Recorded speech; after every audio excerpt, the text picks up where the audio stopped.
Efésios capítulo 4, versículo 1 ao versículo 6. Amém? Rogo-vos, pois eu, prisioneiro do Senhor, que andeis de modo digno da vocação a que fostes chamados, com toda humildade e mansidão, com longanimidade, suportando-vos uns aos outros em amor, e esforçando-vos diligentemente por preservar a unidade do Espírito no vínculo da paz.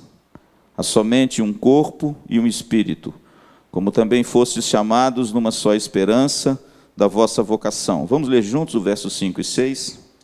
Há um só Senhor, uma só fé, um só batismo, um só Deus e Pai de todos, o qual é sobre todos, age por meio de todos e está em todos. Senhor, nós te agradecemos por essa noite. Te agradecemos porque temos um local para te cultuar. Te agradecemos porque temos irmãos ao nosso lado que nos auxiliam a caminhar. Te louvamos porque temos um pastor que nos instrui. E te louvamos porque temos Cristo que nos conduz sempre em triunfo. Fala agora conosco, Senhor, através da tua palavra. Edifica a tua igreja, alcança o perdido e desperta, Senhor, aqueles que necessitam de um despertamento espiritual com respeito à tua casa. É a nossa oração com gratidão. Em nome de Jesus, amém e amém. Irmãos, a carta de Paulo aos Efésios é um primor. Ela é um primor porque ela trata de uma eclesiologia robusta. A carta de Paulo aos Efésios é a carta por excelência, meu pastor, da igreja. Paulo escreve exaltando essa comunidade de fé maravilhosa, que não foi formada por homens, mas foi forjada por Deus. Paulo, irmãos, fala na carta de Paulo aos Efésios que antes nós gentios andávamos perdidos, desgarrados, éramos como ovelhas que não têm pastor, e existia uma barreira, algo que impedia que essa fé alcançasse os gentios, porque os judeus a tomaram como uma fé particular. E o texto diz que havia uma parede entre eles de inimizade, mas essa parede foi demolida, essa parede foi destruída, essa parede foi completamente derrotada na cruz do Evangelho do Senhor Jesus. E Paulo diz que ele então destruiu a barreira que existia entre duas culturas aparentemente impossíveis de se reconciliar. Deus fez isso mediante a cruz do Evangelho do Senhor Jesus. E a Bíblia diz que ele destruiu a inimizade e promoveu a paz daqueles que estão perto e daqueles que estão longe. O interessante, irmãos, que a terceira viagem missionária de Paulo aporta na cidade de Éfeso. Éfeso era uma cidade na Ásia, hoje Turquia, uma das mais importantes cidades da Ásia Menor. Éfeso era uma cidade tão importante que foi utilizada pelo apóstolo Paulo depois que ele deixou a base missionária de Antioquia. Paulo agora vai para Éfeso na sua terceira viagem, e quando ele chega nessa grande cidade, nessa cidade cosmopolita, nesse centro comercial e de abrangência da Ásia Menor, ele se encontra com um casal que já estava lá, Priscila e Áquila. E quando ele chega nessa comunidade, a Bíblia diz que ele se agrega a eles porque eles tinham o mesmo ofício. Eles trabalhavam em couro, eles faziam tendas. E Paulo então se agrega a esses dois e ele começa a pregar o Evangelho na sinagoga local, como ele sempre faz. Isso está registrado em Atos capítulo 19. Da mesma maneira que ele fez quando ele chega na Acaia, cuja capital era Corinto, ele chega agora na Ásia Menor, na cidade de Éfeso, e ele então começa a pregar o Evangelho na sinagoga. Só que nas sinagogas, alguns se levantam contra ele. E o apóstolo Paulo então vai pregar numa escola chamada Escola de Tirano. Atos capítulo 19. E a Bíblia diz, irmãos, que Paulo então começa a pregar naquela cidade e um grande avivamento acontece, milagres extraordinários acontecem. A Bíblia diz que até a roupa do apóstolo Paulo, quando era lançado sobre as pessoas, curavam os enfermos. Mas não é para você fazer isso hoje não, viu? Só naquele tempo. A Bíblia diz, irmãos, que houve um avivamento tão grande na cidade, que os espíritos imundos, que as pessoas possuíam, espíritos malignos, saíam gritando em alta voz, expulsos pelo poder de Deus. E alguns se utilizavam disso para benefício próprio. O avivamento foi tamanho na cidade, que as pessoas confessavam, meu pastor, o seu pecado publicamente, na presença uns dos outros. É avivamento ou não é? O texto diz, irmãos, que os livros de ocultismo e de magia eram queimados em praça pública. As pessoas arrancavam das suas bibliotecas os seus livros de ciências ocultas. Eles levavam esses livros na praça pública e foi feita uma grande fogueira. E o custo desses livros era um custo tremendo. Inclusive o custo desses livros está até no texto. E no meio desse grande avivamento, então, irmãos, a Bíblia diz que Paulo permaneceu nessa cidade 3 anos. Pastor, onde está escrito isso? Atos capítulo 20, versículo 31. Quando ele reúne os presbíteros na praia e despede deles. Mas, irmãos, todo grande avivamento e toda obra de Deus se levanta oposição. Você não pode esquecer que a cidade de Éfeso era também a cidade da deusa Diana. O maior templo de adoração da Ásia Menor, a maior deusa do panteão greco-romano, estava na cidade de Éfeso, e ali afluíam pessoas de todas as regiões para adorar a deusa Diana. Essa deusa Diana era a deusa da fertilidade. Cultos promíscuos, sacerdotisas cultuais faziam parte do culto da deusa Diana. E o interessante, irmãos, que quando o evangelho chega nessa cidade, aqueles que viviam da prática de extorquir dinheiro dos viajantes, vendendo os nichos, as imagens da deusa Diana, os negócios deles foram de mal a pior. Em outras palavras, o evangelho chega do Deus vivo, do Cristo ressurreto, e de repente o avivamento toma conta da cidade, e aquelas pessoas que ganhavam dinheiro às custas da má fé do outro, vendendo as estátuas da deusa Diana, se viram em bancarrota. Quem dera se acontecesse isso, né? Em algumas cidades do nosso Brasil, onde se comercializa a boa fé do brasileiro. E de repente, irmãos, dentro desse grande avivamento, aqueles homens que viviam de extorquir o dinheiro do povo se levantaram contra o apóstolo Paulo e contra os seus amigos e colaboradores. E um grande tumulto aconteceu na cidade. Talvez seja esse tumulto que Paulo narra na sua segunda carta aos Coríntios, que ele diz que chegou ao ponto de se desesperar até a morte. Deve ter sido algo terrível, irmãos. Deve ter sido um momento de desespero, porque o apóstolo Paulo disse que entregou a sua vida nas mãos de Deus, porque aos olhos humanos ele não via saída para ele. Talvez seja esse o incidente que o apóstolo Paulo escreveu a 2 Coríntios no capítulo 1. Mas o interessante, irmãos, que Paulo permaneceu nessa cidade por 3 anos. Deixa eu te dar um dado interessante. Foi a cidade onde ele mais permaneceu. Essa cidade foi constituído o seu quartel-general. Paulo, da cidade de Éfeso, enviava os seus colaboradores para ver como estavam as suas igrejas, que ele outrora tinha instituído nas suas 2 viagens, entre eles Timóteo e Tito. A igreja de Éfeso, irmãos, foi uma igreja pastoreada por grandes homens de Deus. Priscila e Áquila, Apolo. A Bíblia diz que Apolo era poderoso nas Escrituras. E ninguém podia com Apolo, porque ele tinha uma oratória tremenda, e quando ele chegava e pregava, todos ficavam maravilhados com a sua doutrina, embora a doutrina de Apolo fosse um pouco prejudicada. O apóstolo Paulo chega na cidade de Éfeso e faz uma pergunta: porventura vocês foram batizados no Espírito Santo? Aí eles receberam e disseram assim: o que é isso? Porque na pregação de Apolo só existia um batismo, o batismo de João Batista.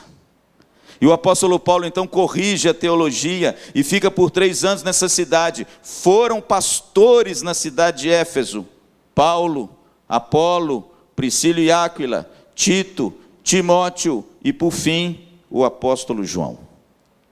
Foi uma igreja, irmãos, onde grandes homens de Deus pregaram a palavra de Deus. Uma igreja robusta, uma igreja que nasceu de muita luta e muita perseguição. Talvez seja por isso que quando Paulo passa de novo lá nas plagras e nas praias de Troade, próximo à cidade de Éfeso, ele então manda chamar os presbíteros da igreja, Atos capítulo 20. E a Bíblia diz que Paulo, à porta do navio, vai nas praias da cidade de Troade, e ali ele se despede dos presbíteros da igreja. Veja como era a igreja robusta, tinha até presbítero já. E Paulo então, irmãos, faz um relato ministerial dos mais lindos que você pode descrever na palavra de Deus. Ali, irmãos, nas praias da cidade de Troade, Paulo diz: olha, eu estive entre vós, pregando o evangelho, todo o evangelho, de casa em casa, junto de vocês, com lágrimas, e me esforcei diligentemente para pregar toda a palavra de Deus. Paulo, irmãos, narra a estada dele entre eles e disse: olha, eu estou indo embora, mas cuidado, dentre vós se levantarão lobos vorazes para arrebatar o rebanho. Se levantarão também dos de fora, e eles tentarão causar confusão, mas eu encomendo-vos a palavra de Deus, que é poderosa para vos manter firme no caminho. A Bíblia diz que Paulo termina dizendo: não cobicei prata nem ouro, Deus é testemunha. Com as minhas próprias mãos, no início do ministério, eu trabalhei para o meu sustento, longe de mim vos ser pesado. E a Bíblia diz, irmãos, que quando Paulo termina o seu lindo discurso, leia lá, Atos capítulo 20, a Bíblia diz que todos os presbíteros estavam em lágrimas, inclusive ele. Mas eles estavam em lágrimas não porque ele disse e fez uma retrospectiva do ministério. Todos ficaram em lágrimas porque Paulo disse uma palavra no final da sua prédica, do seu encorajamento àqueles presbíteros. Olha, eu estou indo para Jerusalém, não sei o que me aguarda lá, mas uma coisa eu sei: cadeias e algemas eu terei naquele lugar. Mas aí ele olha para os seus presbíteros e diz assim: mas vocês nunca mais verão o meu rosto. E a Bíblia diz, irmãos, que depois que ele diz isso, eles se ajoelham na praia. Que despedida, hein, meu presbítero? Oxalá todos os pastores pudessem deixar uma igreja dentro dessa estirpe do apóstolo Paulo. Oxalá houvessem pastores que, ao saírem das igrejas, pudessem se reunir com a liderança, e ele, de forma austera, verdadeira e humilde, fizesse um retrospecto do seu ministério, e quando ele saísse e terminasse, todos estivessem em lágrimas pela vida desse homem. Pois a Bíblia diz, irmãos, quando ele diz que eles nunca mais veriam o seu rosto, o apóstolo Paulo se ajoelha. Que cena, irmãos! O apóstolo Paulo se ajoelha na praia e todos se ajoelham com ele, e em lágrimas ele ora, e o texto diz que todos afetuosamente o abraçam e o beijam. Agora Paulo escreve a carta aos Efésios. Uma igreja, irmãos, onde ele nutriu um amor genuíno. Uma comunidade, irmãos, que foi forjada de forma sobrenatural, porque é uma comunidade forjada pelo sacrifício e pela morte e ressurreição do Senhor Jesus. Uma comunidade, querido, que teve a capacidade de fazer aquilo que homem nenhum faz. O quê? Promover a unidade entre aquilo que ninguém poderia promover: judeus e gentios. Paulo fala, irmãos, dessa promoção da unidade que o próprio Deus fez nessa comunidade de Éfeso. É isso que se trata o capítulo 4. O interessante, irmãos, que a comunidade da igreja é uma comunidade sobrenatural. E ela é sobrenatural porque foi gerada em Cristo. E ela é sobrenatural porque foi gerada em unidade em meio à diversidade. Tem muita gente que busca promover unidade na igreja. Não precisa, porque unidade quem promove não é o homem. Unidade quem promoveu foi Cristo. Foi Cristo que fez, irmãos, o milagre de ajuntar o injuntável, de unir aquilo que homem nenhum pode unir. Você imagina só, um judeu unido ao gentio, quem poderia fazer isso? Só a cruz de Cristo. E Paulo, irmãos, na carta aos Efésios, ele diz que essa unidade foi promovida pela cruz de Cristo, e através da cruz de Cristo, ele evangelizou os que estavam perto e evangelizou os que estavam longe, e ambos inimigos ele promoveu a paz. Deixa eu te dizer uma coisa, tem litígio, querido, entre vocês e na sua casa, talvez sua casa esteja precisando de Cristo. Você não consegue promover a unidade. Ninguém consegue. Promover a unidade não está na gerência do homem. Promover a unidade genuína está na gerência de Deus. Pastor, então o que cabe a nós?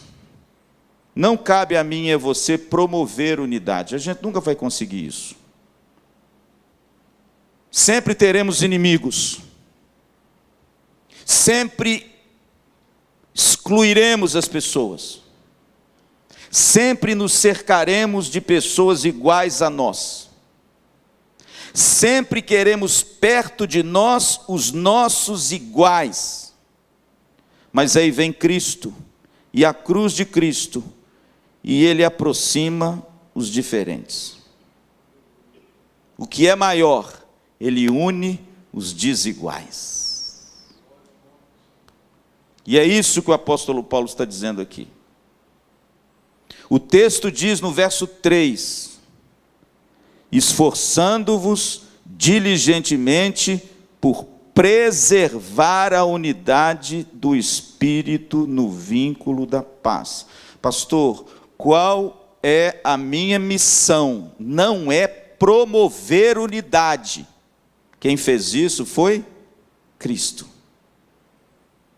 Cristo aproximou aquilo que o homem nunca poderia aproximar. Mas agora, sabe o que Paulo está escrevendo para a igreja? Quando ele já está fora da igreja, Cristo promoveu entre vocês algo que homem nenhum pode promover. Agora, todos vocês têm uma missão. Qual é?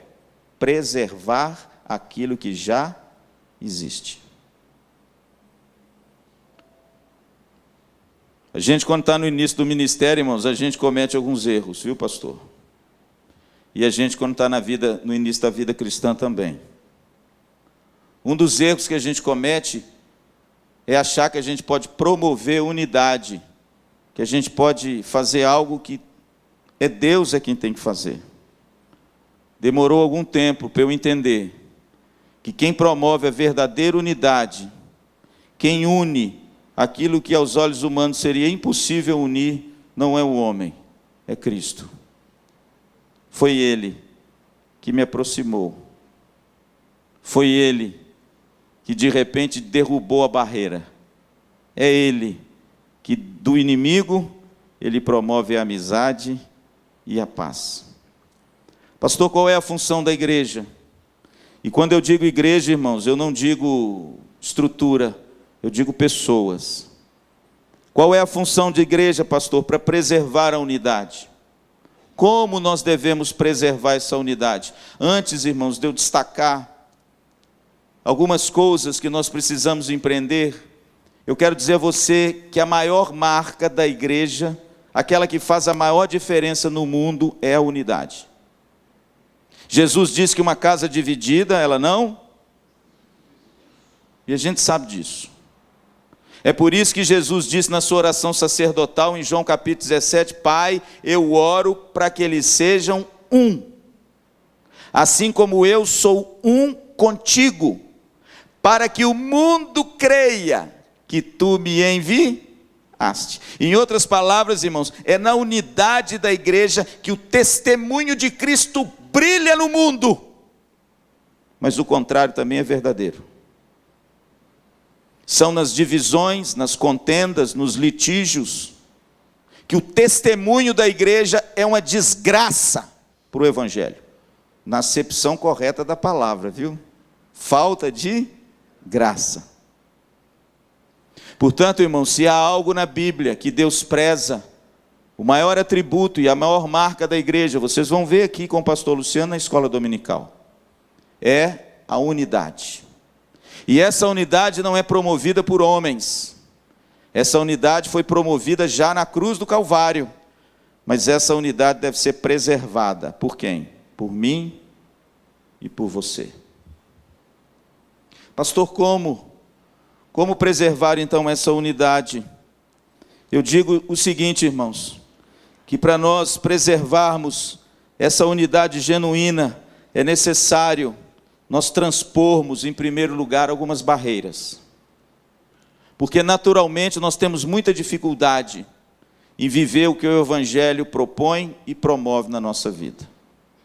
Então, para nós preservarmos essa unidade na IPVO, estou falando da igreja local, para que ela se torne um luzeiro nessa cidade, para que ela se torne sal e luz desse mundo, para que as pessoas de fora olhem para cá e digam assim, puxa, mas como eles conseguem viver isso?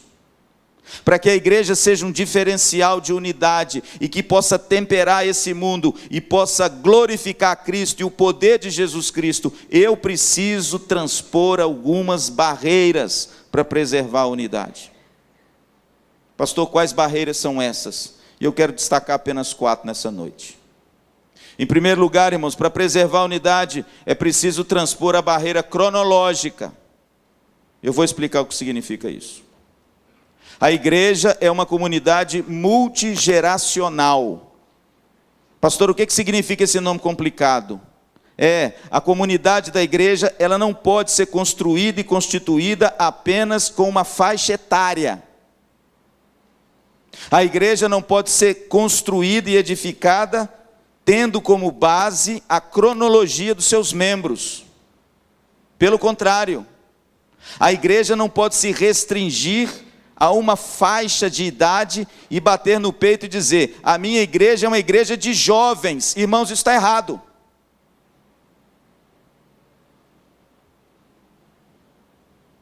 Entende?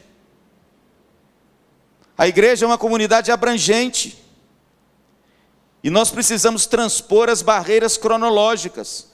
Existem igrejas hoje que se alcunham, igreja tal, uma igreja de jovem. Irmãos, à luz do Evangelho, isso promove divisão, isso não promove união, pelo contrário. A igreja não tem que ser uma igreja de jovem, a igreja tem que ser uma igreja com jovens, é diferente. Nós não podemos edificar a comunidade com base em cronologia e nem com faixa etária. Em outras palavras, a igreja tem que ser o lugar dos bebês, das crianças, dos jovens, dos adolescentes, dos adultos e também dos velhos. E todos eles têm que se relacionarem com respeito e em amor, uns com uns, outros. Irmãos, é verdade. Às vezes você está no culto de quinta-feira, e aí de repente, irmãos, a gente está aqui no culto de quinta-feira, principalmente nas férias, e a mamãe traz o seu filho para a igreja. Viu, Alex? E de repente, irmãos, o menino tem 2 anos, 1 ano e meio. E menino de 2 anos, 1 ano e meio, é cachorrinho novo. Como é que fica quieto? Só com Cobactin, meu filho, aí ele fica quieto. Mas se você não der um sossega-leão nesse menino, ele vai andar, ele vai brincar, ele vai cair, ele vai tropeçar, ele vai enfiar debaixo do banco, ele vai correr. Irmãos, é criança. E aí você usa a psicologia moderníssima do beliscão. Você dá uma beliscada no menino, fica quieto. E aí de repente, irmãos, a gente nota daqui umas caras assim, entendeu? E bocas, porque de repente o menino está fazendo bagunça. Deixa eu te dizer uma coisa, meu filho, essa igreja não é só para você não, viu?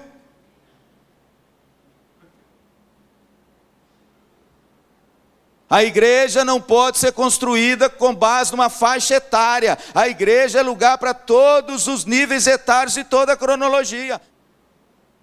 Cuidado, querido, quando de repente você acha que a igreja foi feita só para você, viu?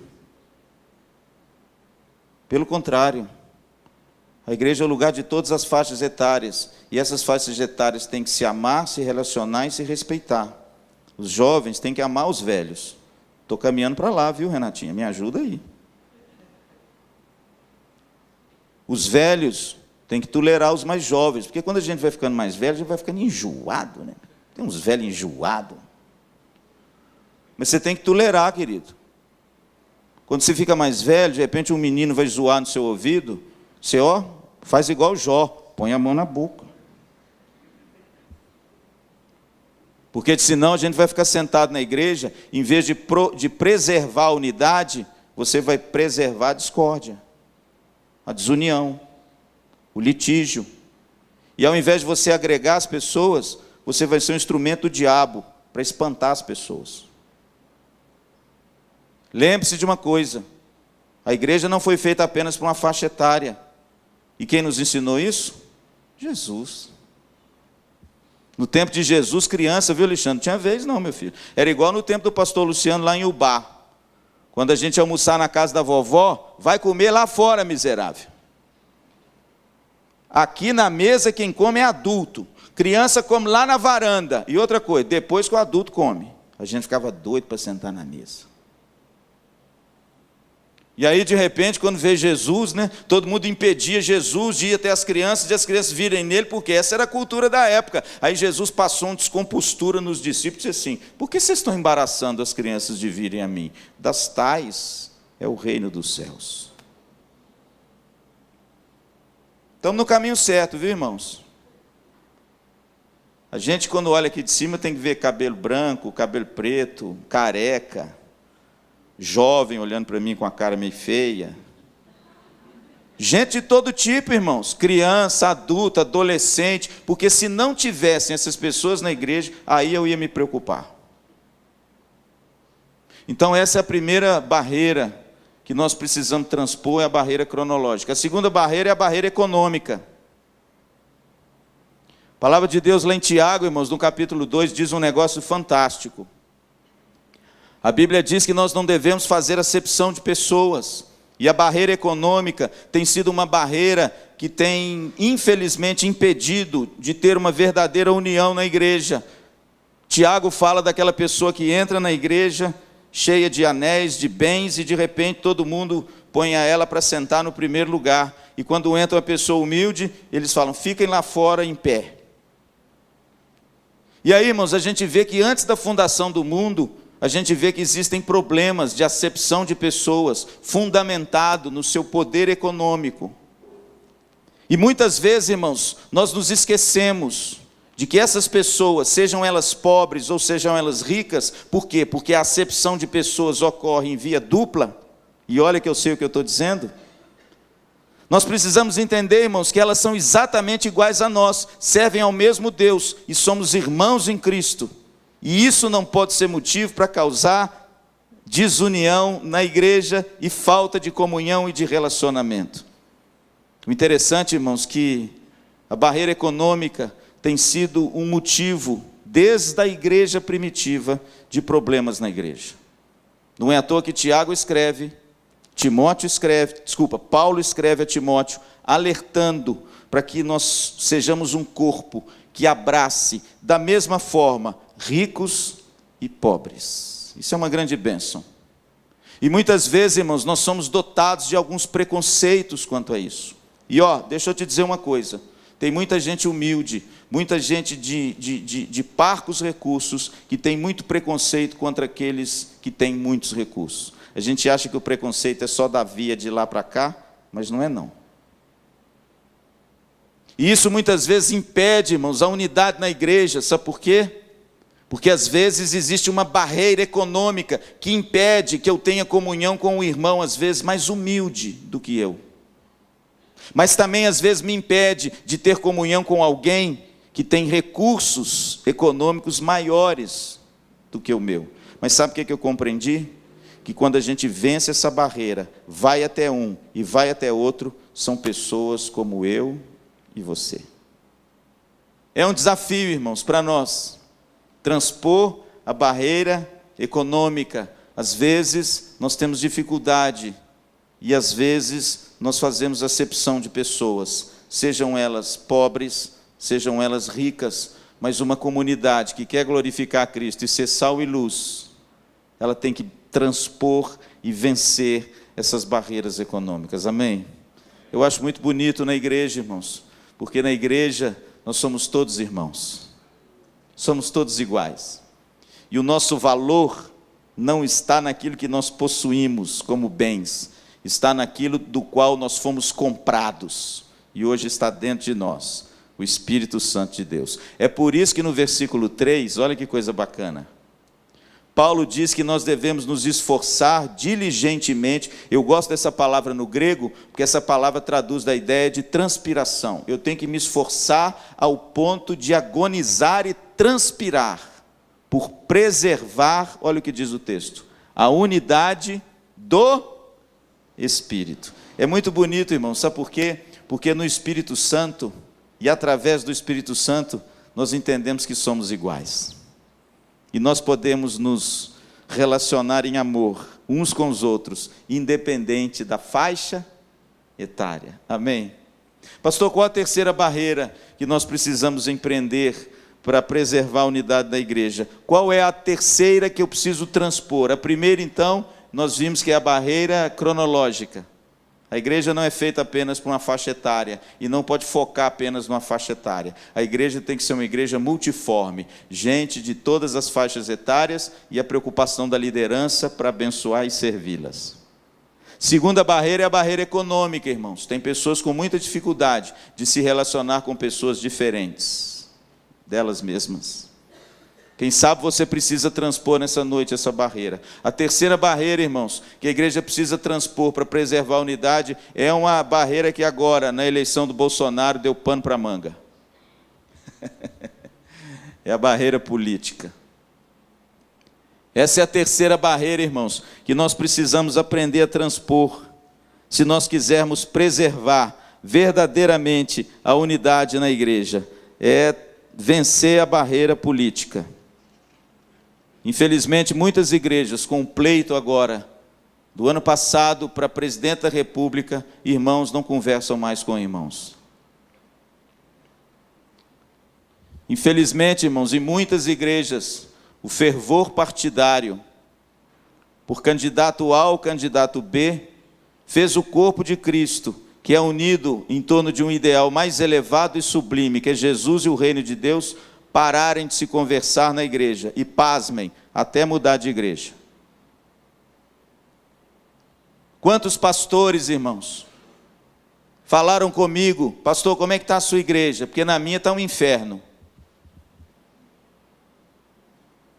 Tem gente que tinha amizade e grupo de crescimento há muitos anos na igreja. Veio a eleição, a polarização, e a igreja mergulhou de cabeça. E agora não tem mais grupo. E agora o ministério saiu. Agora um irmão não conversa mais com outro. Por causa de quê? Política. Ah, irmãos, como nós vimos isso acontecer nessa política, né? A igreja, irmãos, tomou as dores do mundo e de repente polarizou entre os crentes dentro da própria igreja, da mesma comunidade, um ódio enraivecido contra aqueles que pensam o contrário.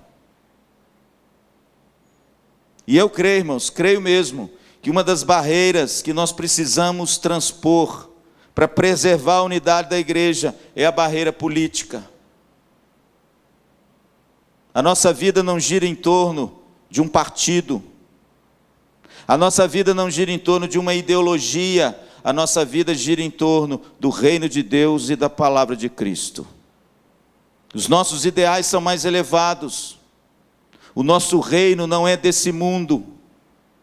Nós precisamos entender que existe alguma coisa maior do que uma ideologia política e uma preferência por A ou B, muito maior do que isso que nos une. É uma pessoa que se chama Jesus Cristo. Por causa dela eu me calo. Por causa dela eu não brigo com o irmão. Por causa dela eu guardo para mim os meus princípios, mas eu não bato boca com ninguém, eu não brigo com ninguém, eu não rompo a inimizade com ninguém. Sabe por quê, irmãos? Porque eu não estou aqui por causa de um partido, de uma ideologia, eu estou aqui por causa de Cristo e o reino de Deus. Pastores, irmãos, se tornaram inimigos.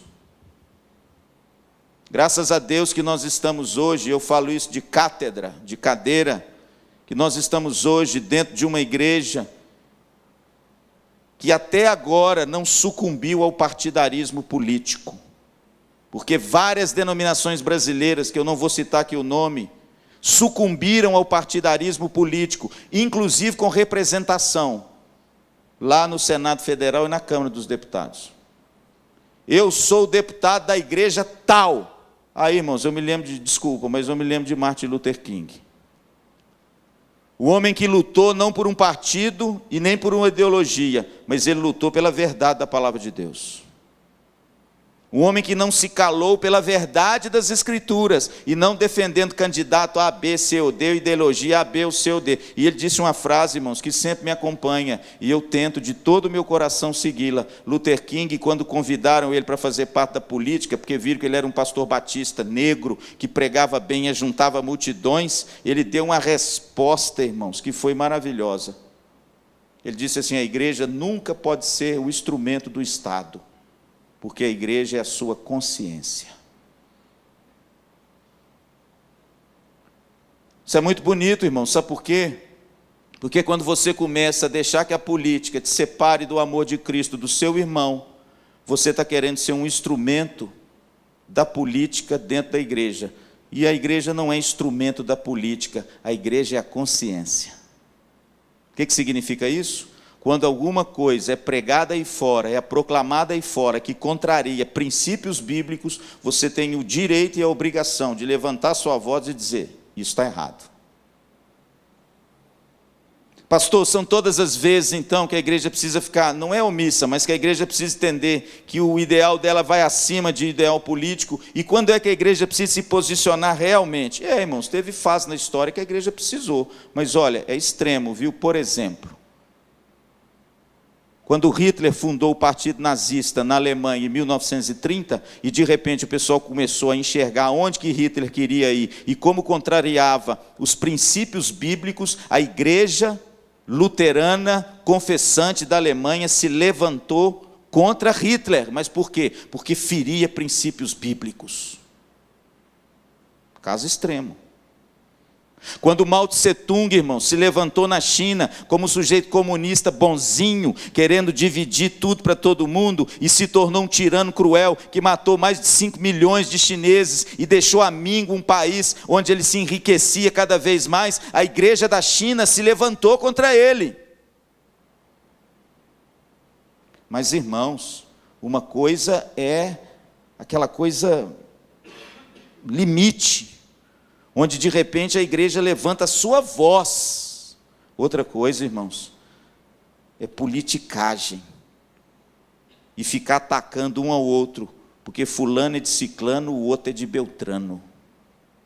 Precisamos transpor as barreiras políticas para preservar a unidade na minha e na nossa igreja. E como, irmãos, nós precisamos isso nos nossos dias. Nós precisamos transpor essa barreira, olhar no olho do irmão, mesmo que ele tenha pensamentos distoantes do meu, e dizer para ele que existe algo muito maior do que isso que nos une, que é a cruz de Cristo, que nos tornou irmãos e herdeiros da mesma bênção. Pastor, qual a última barreira? E eu termino. Que nós precisamos transpor para preservar a unidade da igreja. Em último lugar, irmãos, é a barreira cultural.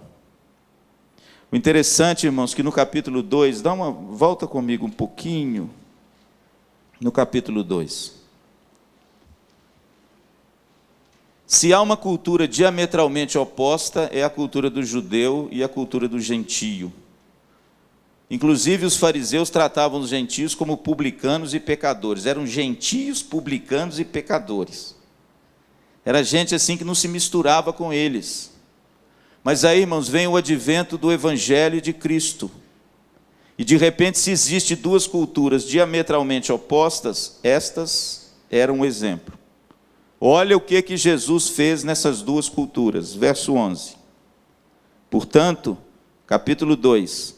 Lembrai-vos que de que outrora vós, gentios na carne, chamados em circuncisão por aqueles que se intitulam circuncisos, ou seja, os judeus, na carne, por mãos humanas. Naquele tempo estáveis sem Cristo, separados da comunidade de Israel, estranhos à aliança da promessa, não tendo a esperança e sem Deus no mundo.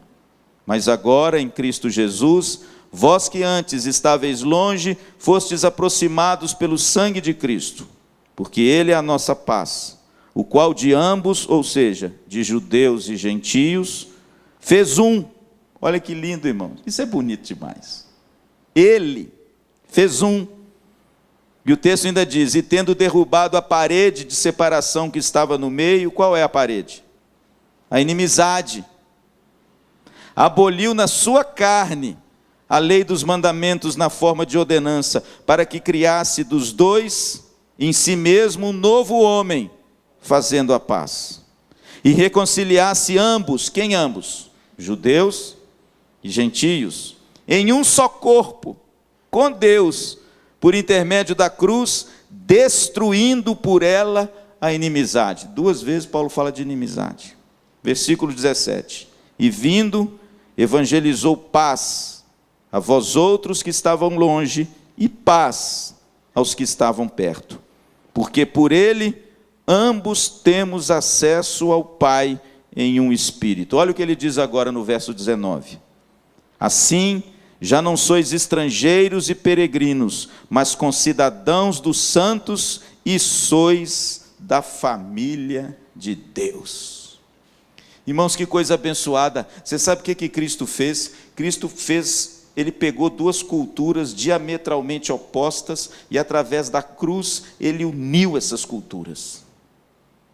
E agora, irmãos, nós temos que transpor, para preservar essa unidade que Cristo já nos deu, a barreiras culturais. Deixa eu te dizer uma coisa e eu termino. Todos nós, irmãos, quando nós ingressamos na igreja, impreterivelmente, indiscutivelmente, nós trazemos conosco um contexto cultural. Viemos da cidade ou viemos do campo. Viemos de uma grande cidade, como a Teresa, ou viemos de uma pequena cidade, como Ubá. Todos nós, irmãos, trazemos um contexto cultural, o qual nós fomos imersos e inseridos. Diferentes contextos litúrgicos. Quando nós ingressamos na igreja, uns gostam de bater palma, outros não. Uns gostam, de repente, de uma liturgia mais estruturada. Momento de devoção, momento de arrependimento, momento de contrição, momento de adoração. Tem gente, querido, que gosta de uma liturgia mais pentecostal. O sujeito é glória e aleluia.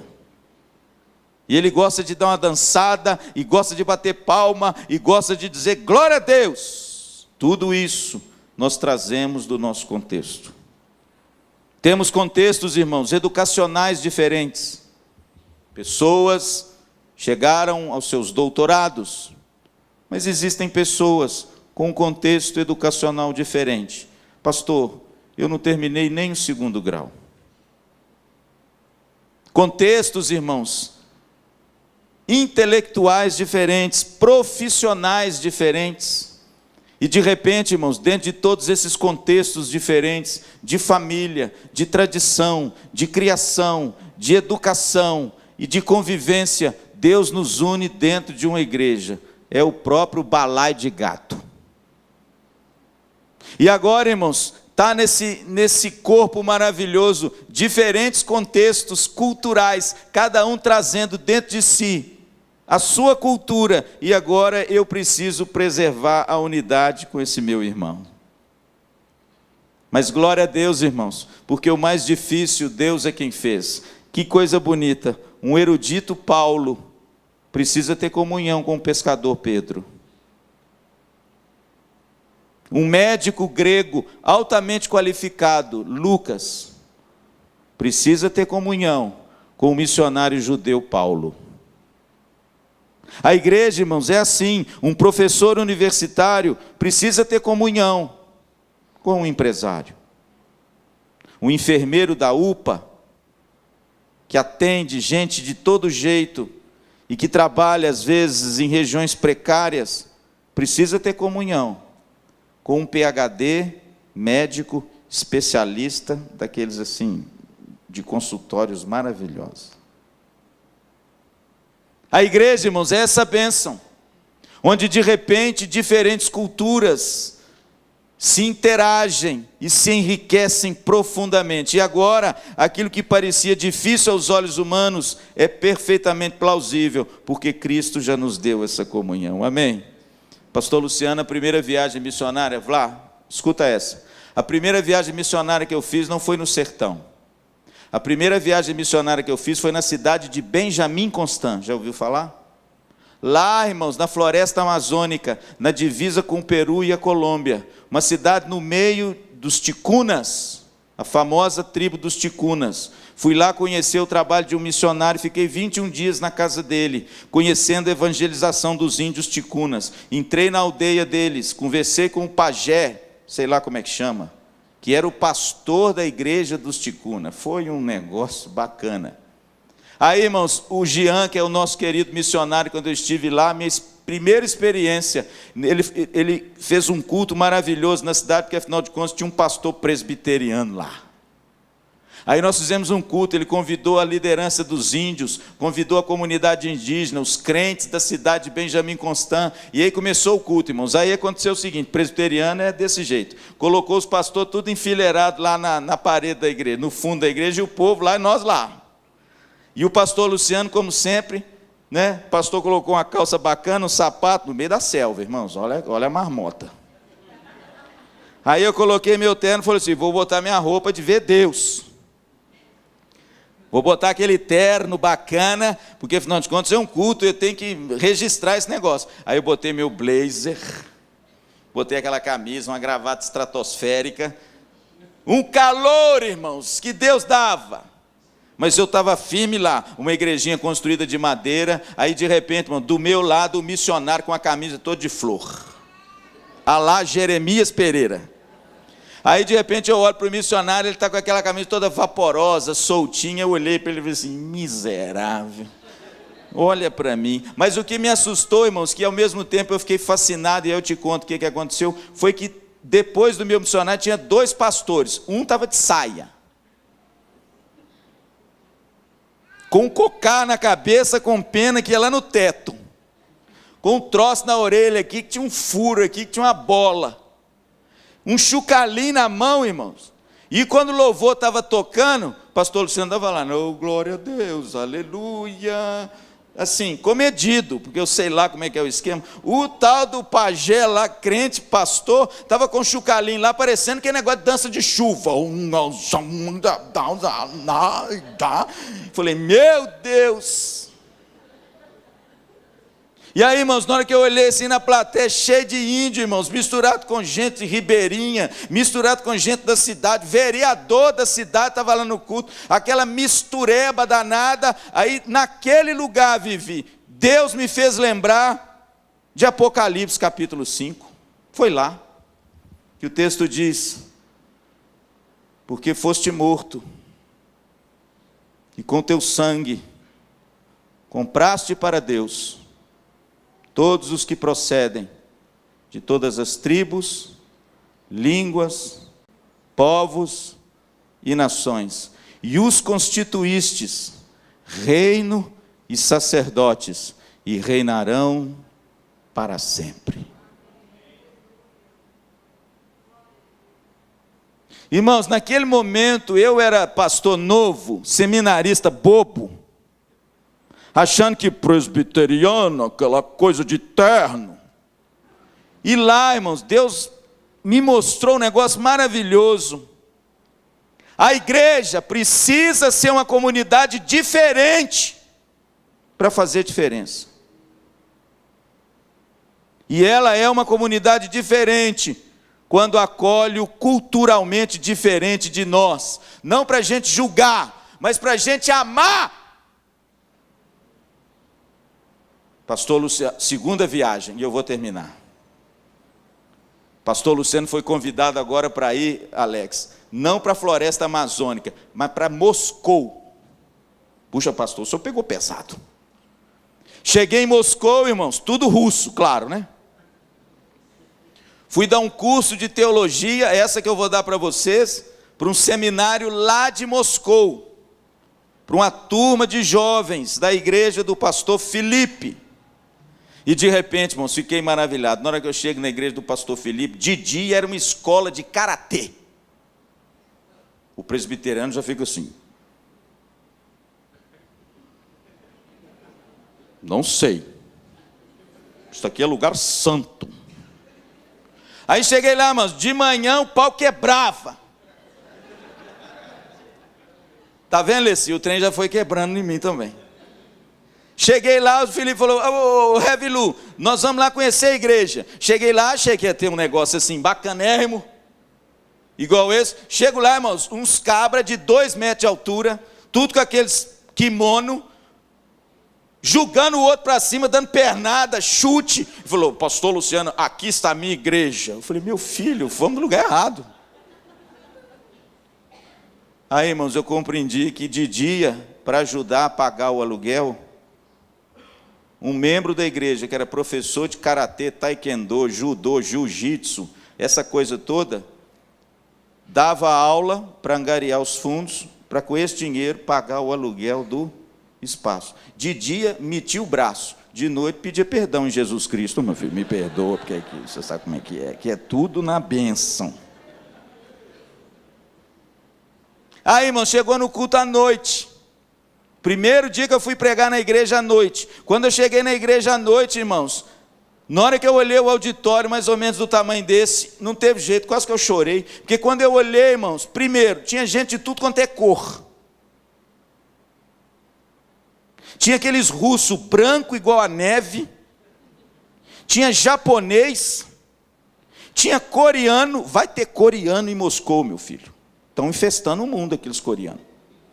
Coreano, africano, irmãos, tinha igual piolho. Você sabe aqueles africanos que não, eles não são mulatos, eles são azul. Bonito, uns homens bonitos. O cara quando ria assim, eu falava, ô inveja. Irmãos, mas aquela miscelânea de gente, brasileiro, americano, europeu, francês, irmãos. As menininhas tudo falando francês. Eu virei para o Felipe e falei, Felipe, meu filho, vou pregar de que língua aqui? Ele falou, não, pastor, pode ficar tranquilo. O senhor vai pregar em português. Eu falei, graças a Deus. Que eu vou chamar uma menina ali, que vai ser a sua intérprete, e ela vai te interpretar em russo. Eu falei, meu filho, você tem gente de Guiné-Bissau, da África, da França, do chinês, da Coreia do Sul, brasileiro. Você tem gente do mundo inteiro aqui, como é que esse pessoal vai aprender? Não, pastor, pode ficar tranquilo. Eles estão aqui, vieram estudar de todas as partes do mundo, e eles já estão sabendo a língua. Prega em português que ela traduz. Irmãos, quando eu comecei a pregar e dei uma olhada na plateia, eu sinceramente falei, meu Deus, é isso que é a igreja. Gente de todos os povos, línguas, tribos e nações. Cor diferente, pátria diferente, língua diferente, família diferente, geografia diferente, mas tinha alguma coisa que os uniu. E essa união ninguém vai tirar.